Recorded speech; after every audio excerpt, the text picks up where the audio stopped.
Welcome to the Industry Plant podcast. I'm excited. I'm the host. I'm the principal of Hyper Niche Consulting, where we focus on accounting, taxation, also advisory, but also just happen to be co-creator of the Industry Plant along with my boy Troy, who is executive producing. And today I have someone I want to talk about. I want to talk about someone who broke into Hollywood around 13 to 14 years of age. Someone who played Thomas Sams in the unforgettable film Lean on Me, opposite of the legendary Morgan Freeman. His portrayal of a troubled high school student instantly caught the industry's attention. His involvement not only in that movie, but in other movies like Fat Beach, Def Jam's How to Be a Player, and Forrest Whitaker's directional debut, Strapped, today is in the fabric of not only hip-hop culture, but also popular culture in general. I'm excited to have this person who not only operated in those particular those projects, but also had the opportunity to make an impact on the culture and also the world at large. Discussions have sparked from the work that he's done surrounding areas of models of education, of how extreme is extreme when it comes to principals and running schools, all the way to focus groups talking about juvenile drug addiction. This person I want to talk about today, this person has a fascinating journey, and he happens to be with us on the Industry Plant podcast. Come on, let's give it up for Mr. Jermaine Hopkins, who is in the building, my friend and brother. And so we have had the opportunity to know each other and have seen each other around, crisscrossing not only North Carolina but in other cities, and have always been enamored with your career. I've always had a love for all things thespian, all things that are theater, and to see not only your involvement in motion pictures but also in television, and to see your range is something that I was always fascinated by. And so I'm happy to have you here today. And so just how you feeling today? And just if you would just give a welcome out to all of the people watching the Industry Plant. Welcome, man. I feel good today, man. Glad to be here. Happy to be here. I'm super excited about it. Glad to see the Industry Plant is, getting off the ground and, making some headway. Yeah, and I want to thank you for even coming and doing this interview, because I know you have a lot of things that are going on. Things are moving now, and just to be able to have you to sit down and have this moment to for people to also see your personality now, even without the characters, but to see exactly who Jermaine Hopkins is. So we want to thank you, first of all, for doing this. And so you broke into Hollywood, like we said, 13, 14, I think. Lean on Me, it actually came out, you said, when you were 15 years of age. And working alongside Morgan Freeman. You yourself are a legend. Let me just say that. Let me just establish that, first of all. And it's not just the impact that you've made in film, but like I said, with the culture. And many of the conversations that are around, some of the people who are considered as icons, like Tupac and others, you had personal relationships. And so I don't know if you have a Tupac story or something that you want to share that maybe people don't know about, because, for some people, they have to look at it through the lens of time, but you actually have spent time working alongside with Tupac. Anything you want to share? Oh, yeah. Well, Pac, man, we got plenty of stories with Pac. I was fortunate enough to, be able to do two movies, co-star 2 movies with Pac. We also did Bullet. Yeah.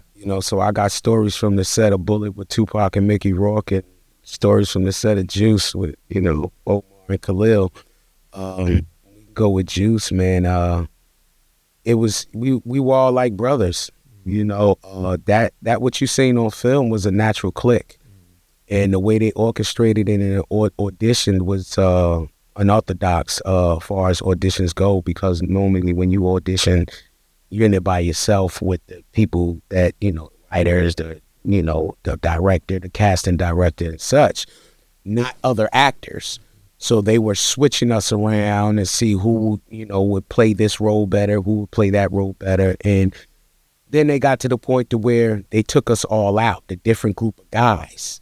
that they had in mind for the role. They took us out to dinner, and they wanted to see who would naturally click. And what y'all got on film for Juice, that was us naturally. You know, I may have had more experience far as with movies and stuff because I didn't lean on me prior to that. Right, right. But I was the youngest. I was the little brother. You know, Khalil was the oldest. He was 26 years old when we did the movies. You know, we were 17, 18 years old. So, you know, it was a hell of a brotherhood. And far as like with Tupac, man, you know, I remember every day going to the set. We used to get picked up. This was before Sprinter vans. You know, we had Dodge vans, like, you know, Ford vans. They wasn't conversion vans. They were passenger vans. Okay, so this is what we got picked up by every day by Teamsters. Right. You didn't have your own personal driver. They had a gang of them. They were Teamsters. They was hired to move the equipment around, and you know, they were really the most important people on the set, the strongest people, the Teamsters. You can go to the Teamsters and get anything. Right. You know, so they, you know, would pick us up, and every day, man, you know, Pac would jump in that front seat, and he took over the radio. Oh, man. It was whatever he wanted to hear. Nobody had a problem with it because it wasn't like he was just playing common music. He playing stuff that we got to ask questions about. What is that? Right. Oh, that's a song from the Les Miserables play. The who? Oh, so that's what that billboard says down there on 7th Avenue on Broadway? Oh, Les Miserables, that's the name of it. Oh, I just thought it was a little girl crying. I thought the words was in another language. I didn't, you know.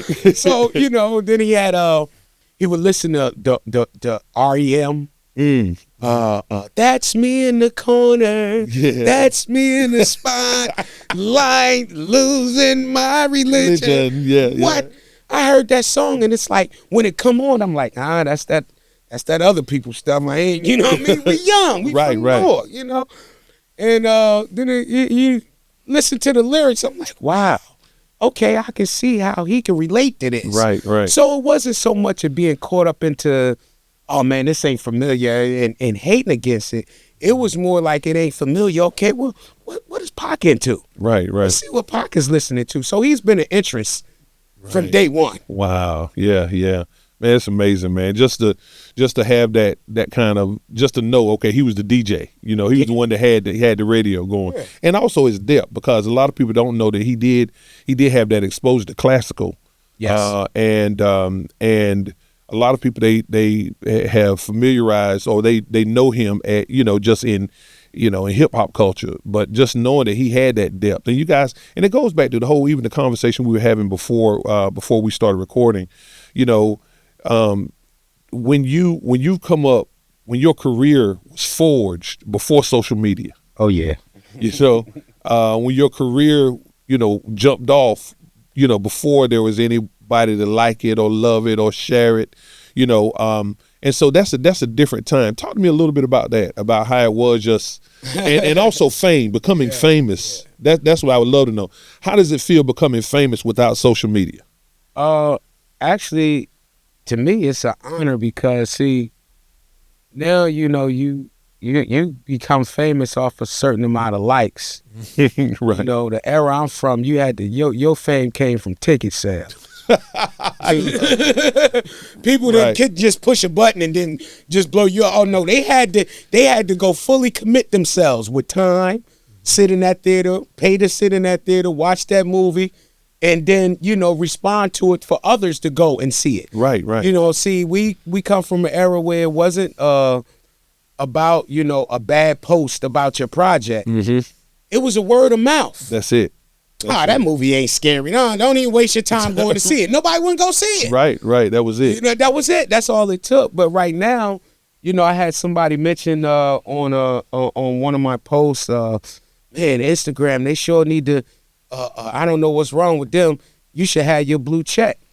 And I said to myself, I said, well, I guess that would mean something to somebody that needs to be solidified on social media. Right. You know, I was a blue check before there was a blue check. Right. You know, I'm from the golden age of Hollywood. You know what I mean? In the 80s, you know what I mean? Right.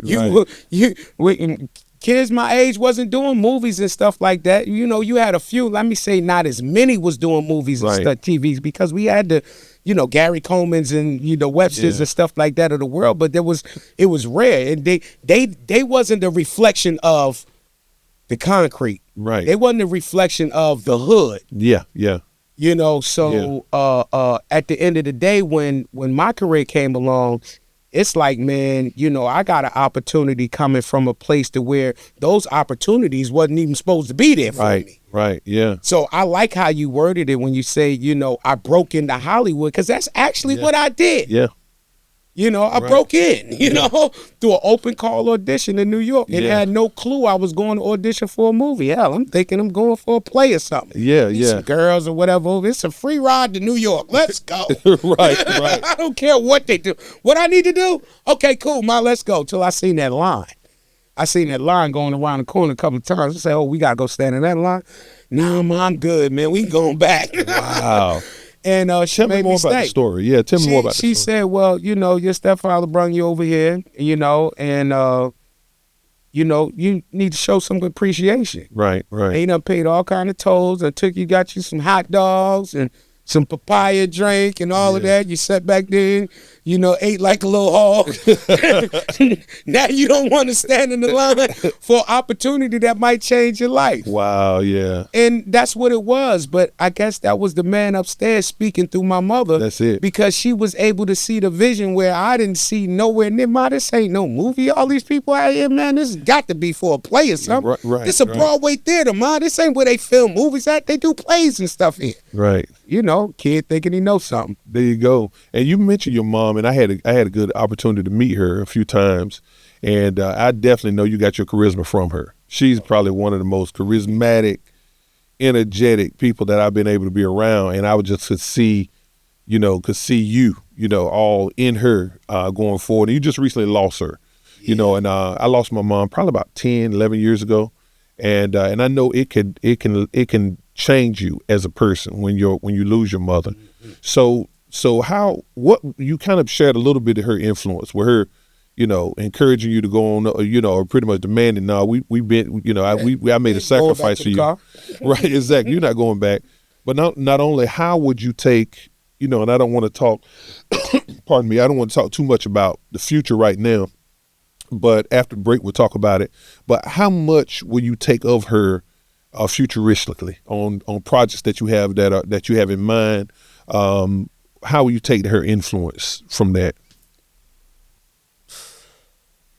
Man, my mother was everything to me, and ever since a kid, you know, it started really just being a kid that resembled Gary Coleman and having a mother that resembled Della Reese. That's right. So she does. Every time we went out, you know, people would be asking, is that Gary Coleman? Yeah. Is that little Arnold? And, you know, they ask her, are you Della Reese? She does look like Della Reese, yeah. Are you and Della Reese related? And, you know, so I want to say I kind of was like famous. I felt like I was famous all my life.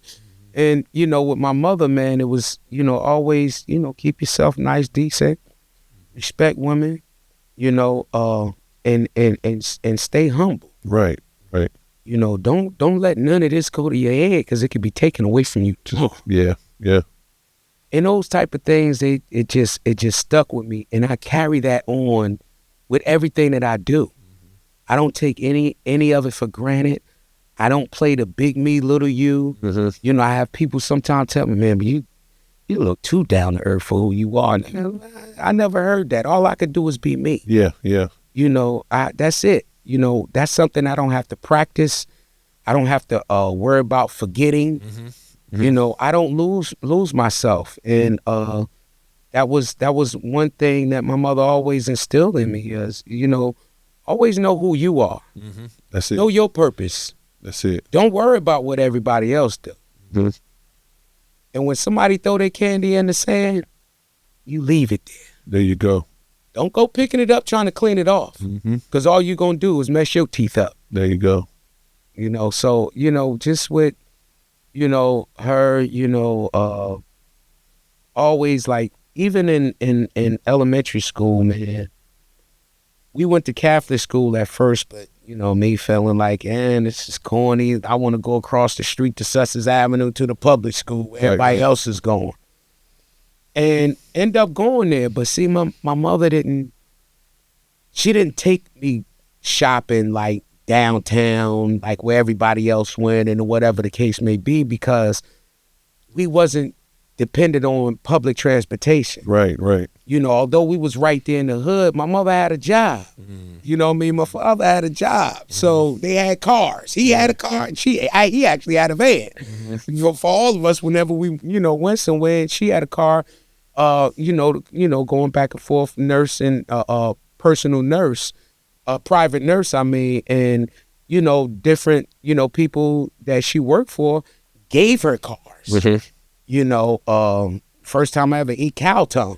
Right, yeah. Was my mother brung it home from one of her Jewish clients, you know, Miss Newman, you know, and, you know, I didn't know what it was or whatever. And, you know, that's how the experience, you know, kind of came on with certain things. But like I say, my mother just was, you know, she was just the everything, you know, the go-to, you know. She was the one you didn't want to throw your candy in the sand with. Yeah. You know, and, you know, nowadays they got a saying, they say, you know, standing on business. Oh, my mother been on that. Oh, she been on business. She been on business. Ooh, she been on business.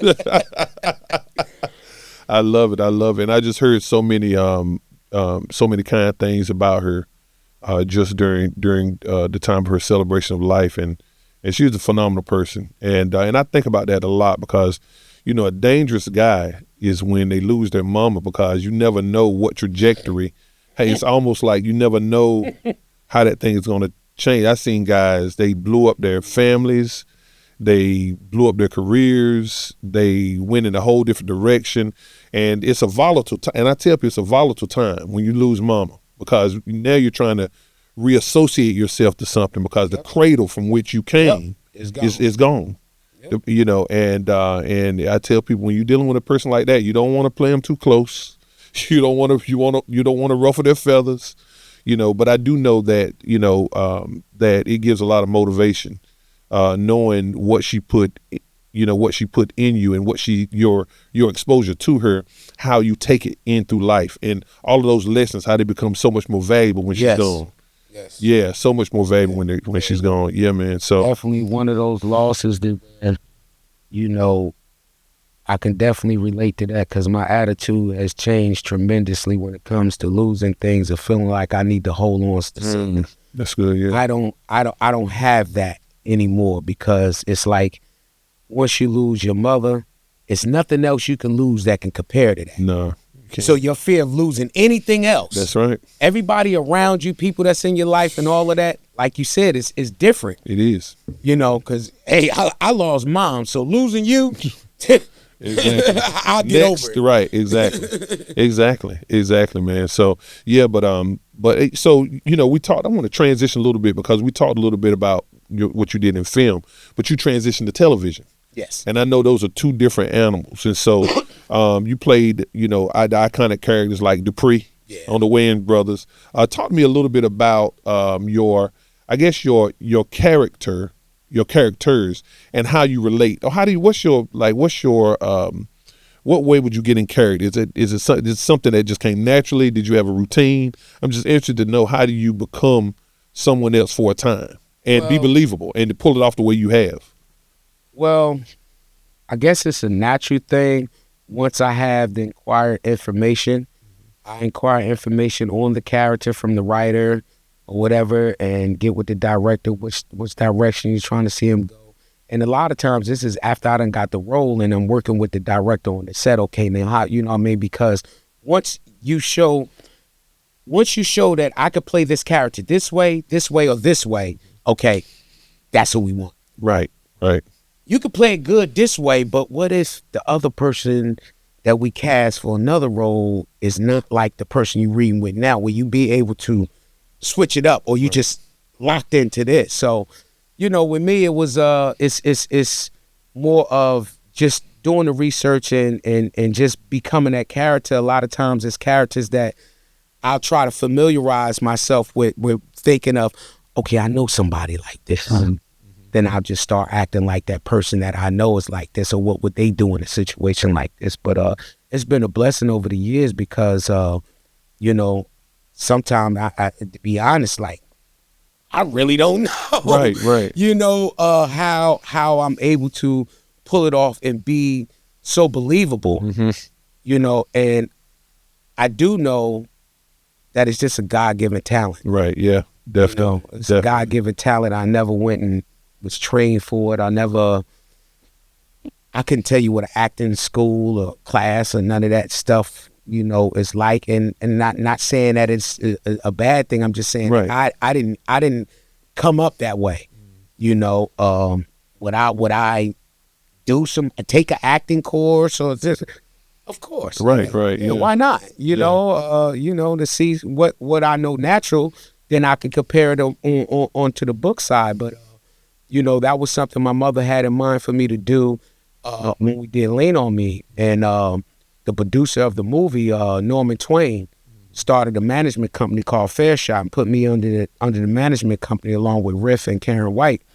And he explained to my mother the last thing she wanted to do was put me in the acting school because that would throw me off. He said, I have a natural gift. Just let him do his natural thing. Yeah. That's what people go to school to try to get. You're right, I see. To look like they're playing a role naturally. That's what they go to school to try to, that's what they train to do. Right. He has that already.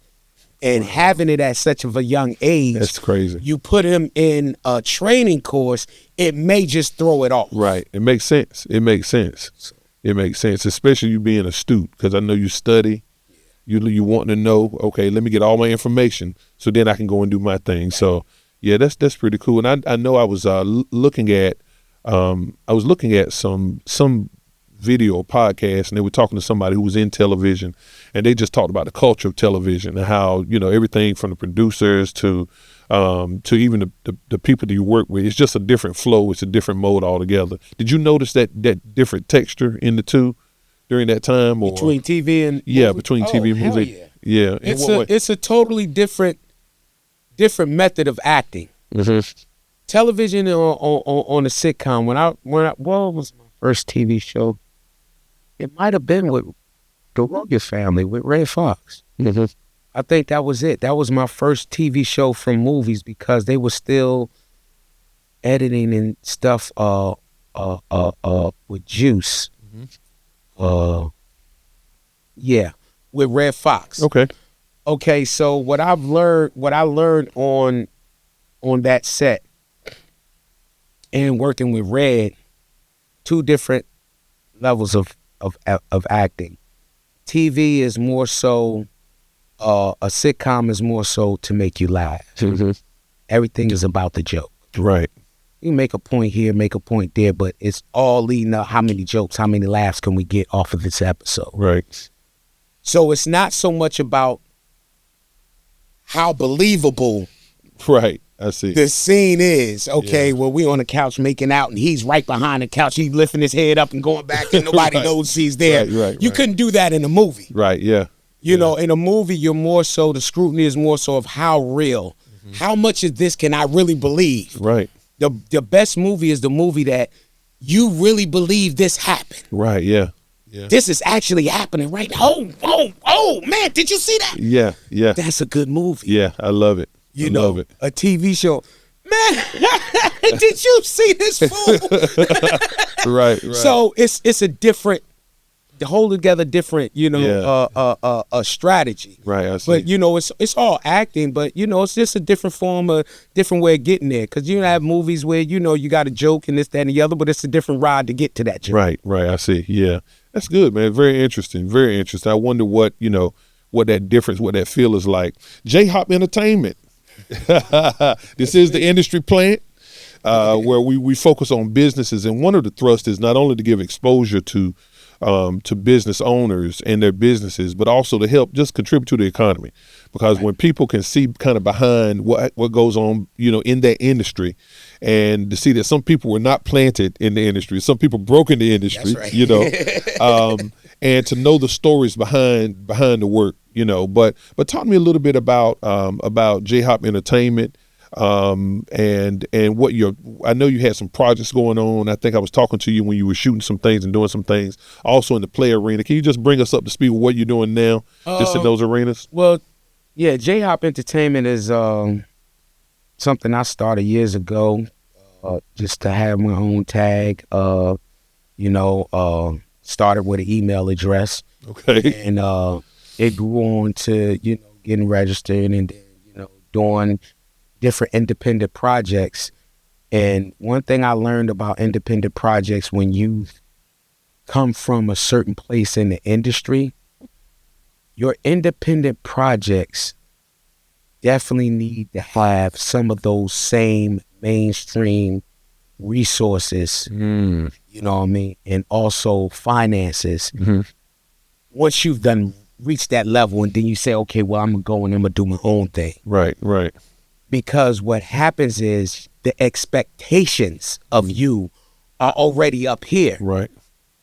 So you can't now step down and say, okay, now I'm gonna come from level A and I'm finna do my own project without any of the seasoning. Right. From there to keep, your audience, your fan base intrigued. Right. And not to where it looked like he's just trying to do something or he's just trying to stay relevant. I mentioned to a handler of mine prior that actors don't stay relevant by doing interviews and things like that when you really are not working. Right. You're doing interviews to sell something that you already done. Then it makes sense to open up doors for things that's to come. Right. I said an actor keeps himself relevant with his next hot role. Working keeps actor relevant. Now, if I'm a musician or, singer or maybe even a rapper, I can go to the radio station, da-da-da-da-da-da-da. They play a few of my songs on the radio, this, that, that. I might can book some things in that town. Right. After that. But a actor doesn't get that same sensation. And sometimes, I always wanted to be a rapper because to me it was like, man, you controlling your work. Right. I go on tour, come back a millionaire. Hell yeah. All the girls love me. So I always just wanted to be on a tour bus. Like, my whole thing with wanting to be a rapper and going on tour. That's all. I just wanted to go on tour. When we did the promotional tour for Juice, you couldn't tell me I wasn't a rapper.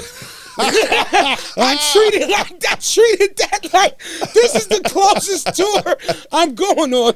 They split us up. They sent Tupac and Omar one way, and they sent me and Khalil another way, or whatever. So, we on tour. We stand in the nicest. Everything was about what will the next hotel look like. Because they had us in some fabulous stuff just on a promotional tour. I was like, wow. So, to me, that was my hip hop tour. Right. This is a hip hop movie. I'm on tour promoting it. This is the closest thing I'm getting to a hip hop tour. Let's go. I love it. I got the Juice poster all on my door because this is stuff I was seeing the rappers do and stuff. Being on the road. They got their posters, so that's their room. I'm doing all of that. You couldn't tell me nothing, boy. I love it. And the crazy thing I think for me is when you have that, looking like me, having somebody on camera looking like me, my age, doing it. I never thought these are actors. I was just thinking these some guys from the hood that's living their life. And so I never made it wasn't until after Juice. I'm like, okay, these guys, this is a different industry. This is different. They're doing something great. So Good Times was like that for me, and Different Strokes. Like we thought that was a real family. Yeah, exactly. Man, them projects look familiar. Ain't that in New York? We know what Chicago look like. That's it. And the believability level just goes through the roof. And so, kudos to people who cast, real life people. So, and we're going to talk more when we get back to it. But right now, let me ask you a question. Are you a business owner looking to take your company to the next level? Also, are you starting or you're trying to grow or planning to go to another level just with ideas or perhaps supplies that you are thinking about, well, consider Hyper Niche Consulting, where Hyper Niche, we want to empower you for success, from corporate formation to business planning, to fractional CFO support services and change management. We provide expertise-driven advocacy tailored to your unique needs. So Hyper Niche is the company I have an opportunity to be the CEO and the principal of, and so we invite you to find out more about it by visiting our website. And we're going to talk to, again, Mr. Jermaine Hopkins when we return, the Industry Plant Podcast. Bloom where God plants you. After spending the last 2 decades working with and around business owners, I noticed the need for eliminating the setbacks and stops often associated with owning and operating a business. Our mission is to empower business owners to succeed through expertise-driven advocacy, corporate formation, business planning, change management, accounting, taxation, commercial financial services. Simply put, where expertise meets solutions. Hyper Niche. We're back at the Industry Plant Podcast. I'm here with Jermaine Hopkins, who, again, is just known for his work in the unforgettable film Lean On Me, opposite the legendary Morgan Freeman. Also his work in the crime thriller Juice, where he starred alongside Tupac Shakur, to his hilarious portrayal also to Dupree in the hit WB sitcom The Wayans Brothers. So we have him here today, and we were talking about J-Hop Entertainment. We want to know what you're doing now. I mean, the contribution that you've made, like we said, not only to the culture, but also not only the hip hop culture, but also popular culture, the personal contributions you made in my life, knowing that we're around the same age. We actually are the same age, and me being developed, it means something. But what are you doing now? We want to hear about J-Hop Entertainment and kind of what's on the horizon. Basically, man, just really coming at, like, I got 3 granddaughters right now. Wow. Let me go into that. Love it. I got a grandson that's be here in December. My oldest is 34. Oh, wow. Travels with me everywhere, and my baby girl is having a baby now. So I think I've done my time to say, okay, well, let me set up some time to go ahead and spend this with raising my family. Because you can really get caught up into work to the point to where, a lot of the things that matter gets foggy because the things that's right in front of you for the right now and to prepare for the tomorrow, right, can sometimes, be overwhelming. Right. So I decided that I was going to step back from Hollywood from a little while, just from work. Right. And just, focus on raising my family.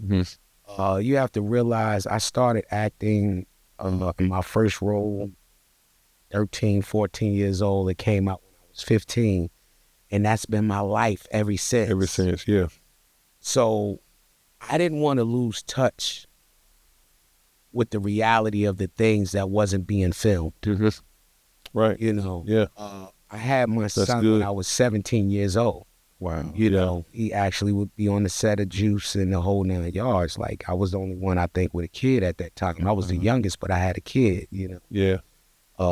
So my experience, wasn't just with films. It was also in life, as well. So now I'm to the point to where everything is developed. Everything is set. It's set, right. It's pretty much set. Now it's time for me to go back to work. I love it. So now I can set up the future for them. Right. As well from a business and financial standpoint. So it's about lining myself up now with greatness and with continuously, working right on prosperous projects that's dope. Right. Yeah, that's it. I'm from a dope era. Yeah, I'm from the dope era. Yes, I love it. I love it. Shout out to dope. That's right. That's right. Shout out to dopeness. Yeah, that's I saw a similar parallel with Arsenio Hall. He did the same. I went to Radio City Music Hall, my brother and I, when Chappelle had his residency there. Okay. And he had, oh my God, he had the guy Ross, the comedian Jeff Ross. Okay. He had Arsenio Hall, Chris Rock was there same night. And then Chappelle played. It was crazy, but Arsenio rocked it. And he took time off to be a father. I've homeschooled all three of ours. People say this, Jermaine. They say, enjoy it while they last. They grow up fast. Yeah. Well, if that's the case, then the sacrifice to be with them should be fast too, right? Yep. That's the logic. And so hats off to that. I'm very doting over my kids. And just to see that you value that, it shows you the metal that you're made out of, and that says a lot. And then for you to come back, and then the timing of it, because Jermaine, you recently attended the Humor and Harmony Festival that's sponsored by 50, and let me ask you a question. So this is a hot topic for me. So what was it? First of all, what was it like being a part of a festival or a weekend that focused around comedy, music, and entertainment? But what was it like seeing some of the old faces, having people who are who've been in the industry, who are looking at you like, whoa, and they're happy to see you because of the contribution that you made? Tell me about Shreveport, man. How was it? And did you feel safe? Oh, I did ask you, did you feel safe? Hell yeah, he spent enough money on the police to make sure everybody was happy. Correct. A lot of times, us as, black men and young black, people, women be getting killed too, but yeah. The police ain't what always made us feel safe, even with their presence. Sometimes their presence make us feel threatened. So it was a whole together different environment from the time I got off the airplane. I had police officers coming to me at the gas station. Wow. Man, it's an honor to meet you. I'm glad you're here. Fully. I'm thinking, okay, he coming. Hey, he got some questions. Oh, brother, Right. It was good. And so, the things that that I witnessed that's going on out there. Like, let me mention this as well. The way I broke in the industry is the way I broke into Shreveport. Come on. Nobody called for me to come to Shreveport. Nobody sent for me to come to Shreveport. I took advantage of the opportunity because, like I said, at this point in my career, it's about lining yourself up with greatness. That's it. You know what I mean? And continuously working. That's it. On good projects. Right. I can work all the time, but the work won't be what is expected or to my full potential. Right. So I find myself turning a lot stuff down that can help me out financially right now. But I'd rather turn it down right now and sacrifice a little longer for that right one to come along. Right. So when the Shreveport situation came along, I thought about it. I said, the last time I seen 50, I broke on the stage. Well, I'm always breaking this. I broke on the stage. Yeah, I didn't break on the stage. Chris Lighty told me to go on up there. I went up there. And I put my arm around 50, and he in the middle of this show. Yeah. That ain't mean nothing to me. This man gonna know I'm in the building tonight. There you go. He looked over at me and said, hold up, stop the show. I said, my heart dropped. Because he got about 50 cats back there. And they all looking like, waiting for him to say whatever he say, do, that's what we doing. Right. So I'm like, oh, man. He was like, man, do y'all know who this is right here? I was like, oh. Yeah. He knows. Not an imposter. He knows. He knows. So he was like, this is, one of my favorite actors from my favorite movie, da-da-da-da-da. Gave me my props, went right back to the show. Before the show was over, a fight broke out. So they went one way. That was the last time I seen 50. This was in Queens, and it had to be close to 20 years ago. Wow. Yeah. So I said, well, I'm going to take that moment and I'm going to go to Shreveport and I'm going to put my arms around this man again. I love it. Because what he's doing right now in the industry is what I've been looking for. There you go. It's perfect. It's perfect timing, man. And it's not none of the weird stuff. Yeah. You see what I'm saying? It's like, okay, you could work, you could be successful, and you get paid properly for your work. I love it. Done deal. Just do your part. I love it. His work ethic is impeccable, man. I mean, just on the whole Shreveport thing. Right. I'm getting out there. I'm looking for the team and who's the go-to when it comes to 50 and this, that, and the other. So I guess with Yayo and Murder, love them to death. Shout out to Yayo and Murder, man. They're Shout my out. guys, man. They're my new friends. Oh, I love it. You know, man, 50, man. And it's all 50, man. Wow. I'm like, well, who helping them with that, man? This man 50 get bored, man. You know what I'm saying? Wow. He started putting stuff together, man. You know, you got, cats out here buying houses, 50 out here buying buildings, rebuilding cities and stuff. Yeah. The work that he's put into Shreveport. Yeah. Yeah. The vibe of the people, like when you say, did you feel safe? Man, I'm joking with the police, but the vibe in the city was good because it's almost like you're bringing food to some place where people are starving. Right. You're setting it up where everybody can eat. Mm-hmm. Mm-hmm. Everybody's happy. Everybody's good. Everybody's welcome. Beautiful, man. People are seeing people in their city that they've never seen. With all the casinos they got, they ain't never seen these people in their city before. Right, right. And everybody's happy and humble. Yeah, yeah. All because of 50. And how he put it down. How he opened back up their recreation. Right. It was the boardwalk under the bridge or whatever they call it down there, downtown Shreveport. You know, family members was telling me that they had to shut that down because every time they go to have a good time before long, somebody get to fighting and shooting and stuff like that. Oh, 50 said, I'm gonna fix that. We finna revamp all of this. We gonna invest and get all these businesses back popping. And guess what? We gonna put metal detectors at the end of this. You ain't coming in this month. Right. And we gonna put the police out here. That's why he paying them $65 an hour. Mm-hmm. You know what I'm saying? So they can be on their job, and then you ain't upset. Mm-hmm. The worst thing you can run into is a mad police officer when you need help. That's exactly right. That's exactly right. He already got an attitude. Yeah. Yeah. Life is lifing on him too. On him too, exactly. Exactly. So he came with a different strategy. Let me wake up the town. Right. So they can accept what I'm about to bring here. Right, right. And he got that from when he was filming out there with Sharon Stone. Shout out to Sharon. Right. At the same studio. Mm, right. I find out this man got a studio to where he got a 32-year leasehold. 32 years? Oh, he owned this. Right, exactly. Yeah. I need to line myself up with the man that looks at me as his favorite actor, as a legend. There you go. In one of his favorite iconic movies. Mm-hmm. I need to line myself up with him because I know the work that comes from what me and him will do will be great. That's it. That's it. Making history again. Bingo. I love it. And he respects and loves loyalty. Mm-hmm. That's right. That's all I know. That's all you know. I ain't smart enough to sharp enough to do nothing. I be done forgot. I forgot. I forgot to hate on you this week. Right, My man. bad. So, shout outs to 50, the town of Shreveport, the welcoming I got in Shreveport made me feel so good. Right, right. People was just very, very, very happy to see me.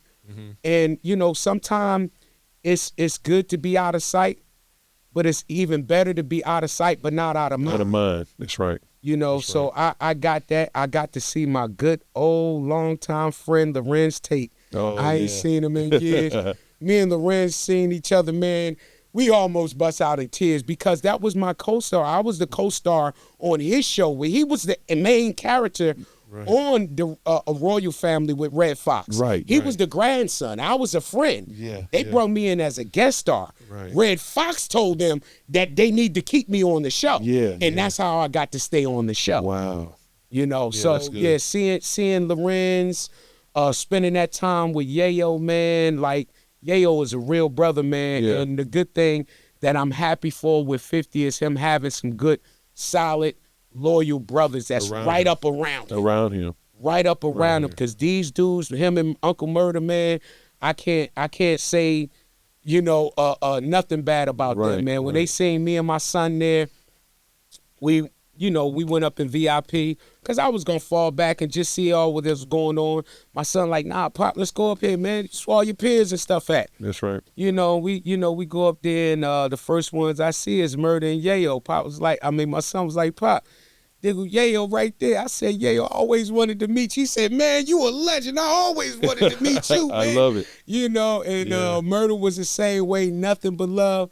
They looked at my son. I was like, yeah, this is my son right here. He was like, that's your son? Man, we thought that was security. I love it. So, man, it was just a great vibe. And being around those guys, I really felt like I was around family with cats that I'm just meeting these guys. Right. But it felt like this is family. Yeah.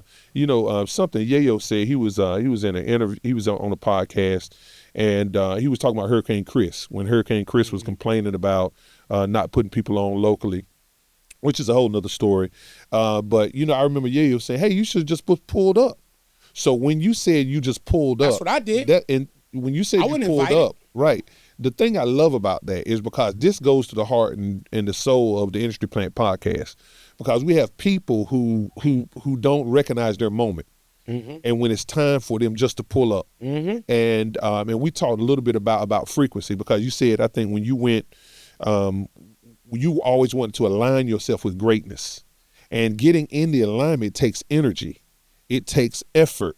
You had to fly there. I told my daughter, I said, listen, I said, you want a relaxing day from work? I said, what you need to do is just envision yourself in your room, just relaxing on a computer.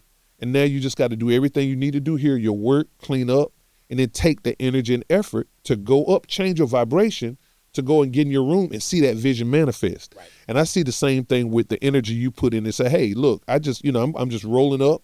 It's no need for me to put on any airs. Let me just be who I always am. Yep. And you, as a result, receive the kind of reception that is due, I would say. Yeah. So I just was 100% honest, because I didn't have no plan. I didn't have no passes. I didn't have none of that. I had God. Right. God told me, go to Shreveport and let 50 see you. There you go. And take it from there. That's not what I did. That's exactly what I did. And the mission was a lot easier than I thought it would be. Because once he saw me, it was just like, always, man, it makes sense. Fifth, my career needs your help, man. Right. And what you working on? And not only that, with this film studio, I could be an asset to that. That's right. I could be your Red Fox, Jackie Gleason of this whole conglomerate. Right. Because out of everybody else, I was already who I was coming through the door. That's right. You didn't make this. Right. But you could definitely take it to the next level. Right. And not only will the industry respect that union, mm-hmm. but our fan base. Yeah. He's already being held to a certain plateau. Mm-hmm. The way he reached back and he pulled actors that we've known for years, but we haven't seen them in a while. Haven't seen them. And bringing the respect back. And here's the thing. When people are ignorant of certain things, they don't respect it and they don't know it, and there's a whole generation of people who, while they have been impacted by the culture of what you have contributed, they don't know about you in particular. Right. Just because of that. And so what I love about it is the fact that this is like tailor-made this time, from just the work that's out there in Shreveport, but also to your body of work. It's just a perfect fit. And I'm just excited about seeing what's on the horizon and what's coming forward, out of not only Shreveport, but whatever else ends up popping up. So I'm excited too, man. I can't wait to, really, sit down and see, what all is in 50's head, far as what's his plans and stuff. I may have mine, but right. I would love to combine the great minds together and see exactly what kind of history we about to make next. Right, I love it. What would be like your fate? What would be like a dream role for you at this season in your life? Unorthodox, a character. I go now more so for characters that my fan base has yet to see me play. Okay. To show range. I'm looking to play a character that totally takes you away from Jermaine Hopkins all the way. Mm-hmm. And whatever that may unfold, I'm open for those opportunities, but I don't want to be, a repetitive Just tight casting. Tight Yeah. cast, repetitive roles. Just, every time you see him, he's the same, tough guy, or he's the same, that guy. Nah, it'd be a little different. I like to keep my fan base excited. Right. Because I'm not putting that much work out there. Yeah. So when the work does come out there, it has to be. I mean, Juice and Lean on Me put my career at a plateau to where, like, that's not easy to, overdo. Right. You know what I mean? To come back and do over, or to exceed that, without it being a proper script, a proper role, directed right, because we had all of those elements. Yeah. Hell, Lean on Me was directed, and a lot of times we talk about Lean on Me, and it don't go no further than Morgan Freeman. Right. But let's talk about the writer, Michael Schiffer. He's the same one that wrote the movie Colors before Lean on Me. Let's talk about the director, John Alveston. God rest his soul. He's the director of all the Rocky movies and the Karate Kid. Wow. So, I was acting and sparring with Morgan Freeman, but I was being directed by John Alveston. Right, yeah. So just so we know, so it's known, I'm not your B-class actor. Right. Okay? Right. You know what I mean? Right. None of the people that I worked with are B-class. You know what I mean? So, for a time, I almost kind of felt myself in that realm, because it's like, these are B movies. No, they're not. Right. No, they're not. Paramount didn't make B movies. B movie, exactly. Warner Brothers didn't make B movies. That's right. So, to try to exceed that, is a challenge. So that's why I be looking for those unorthodox type of roles that's, different all the way. Like, no, I ain't no way that's him. Right, yeah. That's Jermaine. Yeah. If you look at me now, I slimmed down and everything. Oh, yeah. I'm ready. I'm prepared for the future. I'm not sick. Yeah, you're not at all. You know what I mean? I love it. I'm perfectly well. Yeah. God is preparing me for the next level, the next phase. Yeah, yeah. And not being prepared for success is only a success that's not going to be successful for long. That's right. You have to be prepared for it. That's right. So something you said is so interesting. You talked about, for an actor, what keeps you relevant is working. You know what I mean? Yeah. And so it's a different kind of grind when you think about that, because it's like success begets success. And Juice, we didn't talk about this before, but Juice just celebrated a few years back 30 years. Yes. Did you guys do anything special, or did you? Yeah, we did something special. Shout out to Ernest Dickinson and his wife Rose. Over the years, Ernest is not even a work colleague, of mine anymore. That's family. Yeah. His wife, I call her auntie, and she called me nephew. I go to their house, I stay at their house, eat their food, and I mean, it's just like it's no business. It's not that, but that is there amongst us. But the relationship has developed to there. So in celebration of the 30 years, Ernest has gotten back the rights of Juice. And I think it's 2 or 3 years that it takes for Paramount to, finish up with whatever deals and stuff they got going. Mm-hmm. And I believe he has some, very giftful plans that the industry and actors has yet to ever encounter or witness. Mm-hmm. This what he's planning on doing has never happened. Oh, wow. So, shout outs to Ernest Dickinson. He has a few projects as well that, he's written, that he's basically, working on, getting, I don't want to put no names out there, but major film companies are on it. And right. I do have a place there. So, Beautiful. Once again, shout out to them. The anniversary was great. I went out to California and spent time with Ernest and Rose. And shout out to Radamez. Radamez. Oh, my God. He's doing so great right now. He has a roadside taco. Oh, okay. Oh, man. Awesome. He got the roadside taco in the new Fountain Blue in Las Vegas now. Yeah. He has one there in Studio City. Ooh, nice. And he has a speakeasy spot too. That's Cold Shoulders. That's just awesome. Nice. You walk through one part and you just thinking it's just a regular bar, and then you got another door you walk to and it's a whole nother atmosphere. So, shout out to him. We got to spend some time with him and went by a spot and, had some drinks, had some tacos. The best fish tacos I ever had in my life. You went to the one in Vegas? Roadside taco. No, I went to Roadside in Studio City. Okay. That's when he was telling me about the one they were building in Fountain Blue. He had the owner had came through and he didn't know who he was and wanted to lay out. He did it anyway, and come to find out this is the owner of the Fountain Blue, and he gets the contract. Wow.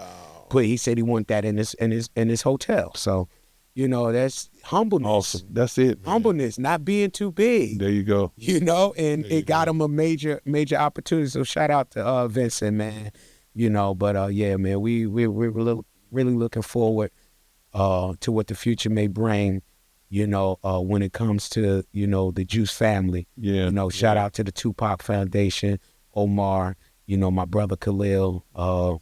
Hey, man, we still here. Yes. We still striving, and, we still from that age. I love it. From that age. And it's good, man. It's a good representation because, and you're a good representation for the 50 plus. Yeah. Group, because you see so many people, you look at them, you find at their age, and you're like, man, they look so much older, but man, you're looking fresh today. Hey, man. You're looking fresh, and I'm glad you say I'm not sick, because some people, they don't see you, they think you're sick. Yeah. But of course, I didn't know, because I've seen you, crisscrossing at least this fair state in North Carolina, but also I had the opportunity to hear about all of the goings on that you have going on, and so that's been amazing to me. So, yeah, in true fashion, in our final moments, I want you to talk to that young person aspiring to be in any kind of entertainment, and also maybe if you could talk to your 13-year-old self. What would you have to share to those who are not only budding in the industry but business in general, because your industry is notoriously tough. It's notoriously hard to break in. That's why we that language, breaking into Hollywood. But if you could talk a little bit about that tenacity, what it takes to stay in business, and also in your business in particular. Well, I'll speak to the younger generation, man. With technology where it's at today, it kind of like spoiled a lot of them to where everyone's looking for a shortcut. Mm-hmm. Get rich fast. Right. I'm about to get on. Oh, this gonna put me on. All you got to do is just, look at social media and you see all the live videos people doing, and they in stores and they messing with people, and I watch them. I find it very funny. Right. Because I could be an a-hole myself. So to watch other people do it is great. But so messing with people in stores. I like that. Right. Messing with people in stores and all kinds of stuff. These guys is off the chain. I love it though. Yeah. But to stay focused and don't let nobody else try to manage your dream. Mm. Your dream is your dream. Right. No one is gonna vision it the way you vision it. Nice. You had it. I can wake up and tell you about my dream all day. You're still not gonna vision it the way I envision. That's beautiful. So why am I looking for advice from you that's gonna take my dream to the next level? Right. Another thing, stop expressing your ideas to everybody. Mm. Thinking that's gonna, now I'm get the ball rolling because you talking about some stuff. Why are you just taking energy away from it? Right. And the people that you're talking to about it, no matter how much they act like they into it, they don't give a damn. They don't. Yeah. Because it ain't nothing that's happening. It's something you're talking about. Right. It's not something that, hey, look here, man. So we done got to the point now to where, okay, I'm editing the project. We done shot this. I done brung in such and such. See, the ball is rolling now. Mm-hmm. There's a thing that, we a word we use, the bandwagon, but see, the bandwagon got a bad rap. See, jumping on the bandwagon ain't a bad thing. If that bandwagon is rolling and it's the wagon that's gonna take you to where you trying to get to. I love it. You see what I'm saying? Yeah. But it ain't no jumping on the bandwagon if the band ain't rolling. That's right. The wagon ain't rolling. What we jumping What on we it on for? for? Nobody cares about that wagon. That's right. That wagon is just another wagon, but that wagon that's rolling and people jumping on, some jumping on, some, that's the one you're trying to get on. It's going in my direction. Right. So let's not, get caught up in that. Another thing, don't have a fear of being used. I love it. See, in this industry, you got so much scrutiny on, oh, I got a bad deal and da-da-da-da-da. Oh, man, they ain't getting this without the contract and da-da-da. Stop having the fear of being used, because 50 is at the plateau he's at because he was used. He's able to be used. Look at all the products and stuff he got out. Right. Look at the book publishers and all of that stuff. And he's able to be He just used. dropped the book too, then. Exactly. Yeah. He's able to be used. You can't be successful if you can't be used. Right. What good is a tool in the toolbox that you have no use at all for? Right. Right. How's that tool finna be one of the main go-to tools? You don't have no use for it. Right. So always put yourself in a position to where you need to be used. There you go. Because now being used now comes with your price. There you go. Not being used at their price. Because they need to use you. Right. Right. And always in the face and always people get bored, people get tired. Yeah. Let's take it back to the radio. Yeah. Right. How you hear a song on rotation. When you first hear it, man, I can't wait to hear it again. I can't wait. After a few more times, you're like, oh my God, I'm about sick of this song. Spin another one, right? Or they play that same song in the club. Right. You notice the music you hear in the club ain't the same music you hear on the radio. Right. People be sitting down, they hearing that already. Right. They was dancing to that in their car. Right, exactly. In the shower. You know what I mean? So, so that's that's what I have for him. And if I could speak to my younger self, 13 years old or whatever, man, Jermaine, just stay grinding, and everything that you think it is or look like it is, it ain't. Wow. It ain't. Experience, that's the best teacher. Assumptions, that's a bowl of mistakes you about ready to make. Right. Cause you assume it. Move on facts. Right. Do some research and get facts. Right. Damn some hearsay. That's why I don't work in the court. Right. Yeah. Yeah. Beautiful, man. I love it. Listen, I can't thank you enough. Thank you. Hey, for being a part of the Industry Plant Podcast. Jermaine Hopkins, we are looking out for you. I can't wait to hear what comes out of Shreveport, what comes out of everything going on with the reimagining and the rebringing back of Juice. And I just know the sky's the limit. And I'm gonna be rooting for you every step of the way, my brother. Thank you for coming. I appreciate it, man. Thanks for having me. Appreciate you. All right. All right. All right. Until next time, bloom where God plants you. Thank you for being a part of the Industry Plant Podcast. One more thing before we go, because we talked about social media. I can be followed at Jermaine, the number 4 real. Jermaine Hopkins, number 4 real. The number 4 real. For real. Peace. Peace, man. Thank you. Thank you, man. Woo. All right. Awesome. Awesome. Where's the roof at, man? Mr. Producer.